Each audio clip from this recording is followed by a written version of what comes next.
Shalom Abracha, que Hachem vous protège, vous donne la santé, la joie, la prospérité qui est Nératson. Vous savez que on dit que dans ce monde-là, on est des passagers, on est de passage, on est des touristes. Ce cours de Torah, je l'ai fait à la mémoire d'un des rabbanim de Lyon. Et malheureusement, il nous a quittés. Rav Eliyahu Dan, alav shalom, très jeune. Il a laissé une femme et des enfants. Que Hachem repose son âme en paix. Cette semaine, ils l'ont enterré à Naharia. À ce cours de Torah soit à sa mémoire. Malheureusement, il avait que 62 ans. Il avait encore beaucoup de choses à faire dans la communauté. Et malheureusement, Akadosh Baruch Hu, il a voulu le prendre pour des raisons que Hachem seul y connaît. Et vous savez une chose, que s'il n'a pas compris, il faut le comprendre, qu'on est dans ce monde-là que de passage. Il faut en profiter pour l'autre monde. C'est le monde où on fait des mitzvot. Il faut savoir que dans notre monde, il n'y a pas de mitzvot à faire. Dans notre monde, il n'y a pas de Sahara. Là, il y a Pessah, il y a Sukkot, il y a les fêtes, il y a la pureté familiale, il y a tout. Dans notre monde, il n'y a rien de tout ça. Vous savez, une fois le Hafetz Haïm, il était chez lui, il vient un Américain lui rendre visite. Il lui dit, Rabbi, mais je vois que ta maison, elle est vide. Il n'y a pas, vous n'avez pas des meubles. Je vous achète des meubles. Quand un homme aussi important que vous, il n'y a pas de meubles. Il n'y a rien. Il lui dit, écoutez, lorsque vous voyagez, où sont vos meubles? Il a dit, moi, je suis touriste. J'ai une petite valise, c'est tout. Alors, le Hafetz Haïm lui dit, moi aussi, je suis touriste. J'ai avec une petite valise. C'est ces livres que tu vois. C'est ça. Parce que j'habite pas là. Je suis avec un touriste. Celui qui fait le tourisme, il prend pas ses meubles avec lui. Nous, on est venus dans ce monde-là de passage, pour faire des mitzvot, pour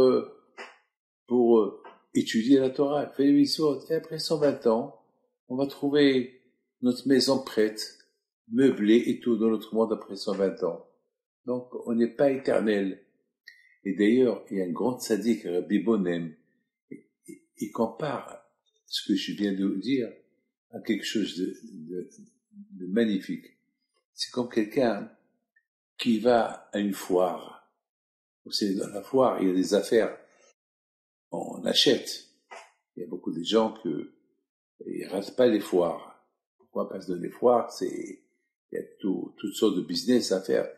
Chacun il présente ce qu'il fabrique dans les foires. Et un jour, un monsieur est parti pour aller à la foire. Et voilà, en général, il s'arrête dans une auberge pour passer la nuit. Et voilà, il voit que l'auberge, elle est fermée. Donc, il n'avait pas le choix. Il s'est dit dans sa tête, je retourne à la maison, je continue. Après, il a dit, attends, mais si je retourne à la maison, qu'est-ce que je vais faire toute l'année? Je vais pas faire de business toute l'année. Je suis obligé d'aller à la foire. C'est de là-bas que j'ai la parnassa. C'est de là-bas. Mes amis, dans ce monde-là, on vient faire la foire. On vient acheter. On fait des mitzvot. Sinon, il y a rien là-haut. Là-haut, ce que tu as fait comme mitzvot dans ta vie, c'est ça ce que tu reçois là-haut.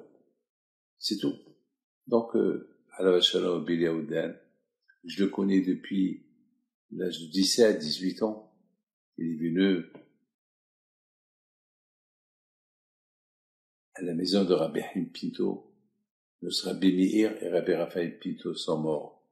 Il est resté avec moi à la maison, lui et son frère, pendant 1 mois et demi.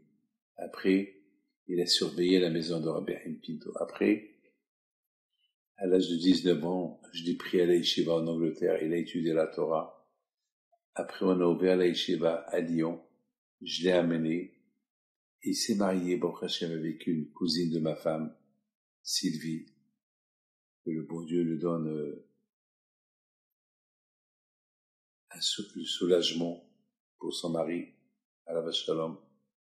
Et il est resté à l'Yeshiva beaucoup d'années. Et après, il a été appelé à la grande synagogue de Malherbe pour être là-bas, le grand rabbin. Et après, il a ouvert sa propre communauté.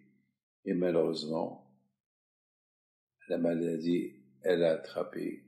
Et malheureusement, elle a pris. Mais ce qui est important, ce que je vais vous dire, croyez-le ou pas, mais vous n'avez pas le choix, vous allez le croire.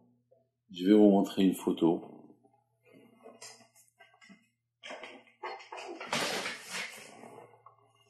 La semaine dernière, vous savez, ça c'est des bulletins. C'est des bulletins qu'on faisait à l'époque.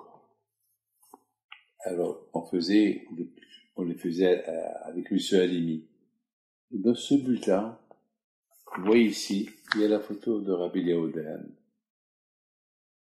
Et si vous l'ouvrez, il y a 2-3 photos de Rabbi Yehuda. Et c'est bizarre, je trouve ça, ce livre-là, j'ai trouvé un paquet. Ici, en Amérique. Bizarre. J'ai commencé à les distribuer le mercredi aux gens. C'est en anglais. Et chaque fois, je vois sa photo. C'est de la folie. Quelque part, Hachem a voulu m'avertir. Rabbi Yehuda, il va quitter demain matin tôt. Et alors, je l'ai entendu. J'ai compris pourquoi j'ai trouvé ce bulletin en Angleterre, ici en Amérique. 20 ans caché dans mes bureaux. 20 ans, 25 ans, il est caché dans mes bureaux. Que son âme repose en paix. Il est venu touriste. Il est parti maintenant à sa demeure éternelle. Que Dieu repose son âme en paix. Amen.